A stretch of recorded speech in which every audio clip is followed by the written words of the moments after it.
নমস্কার সকলকে, চলে এসেছি নতুন একটা রেসিপি নিয়ে। আজকের রেসিপি একটা ইভিনিং স্ন্যাক্সের। আজকে বানাবো পাট পাতার বড়া। তার জন্য পাটের শাকের যে ডগার দিকের কচি অংশটা থাকে সেটাই আমরা নিয়েছি।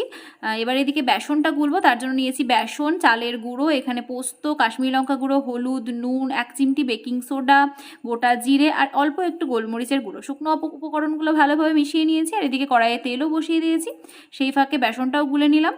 আর এদিকে পাট পাতাগুলোকে একসাথে 2-3টে করে নিয়ে বেসনে ডুবিয়ে গরম তেলে একটা একটা করে ছেঁকে ভেজে নিলেই ব্যাস হয়ে যাবে আমাদের পাট পাতার পকোড়া।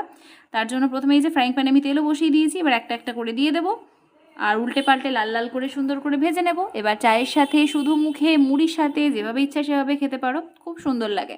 বাড়িতে অবশ্যই বানিয়ে খেও। এটা পাট পাতা বলে না, যে কোনো শাকের সাথে এটা কিন্তু বানানো যায়, খেতে কিন্তু খুব ভালো হয়।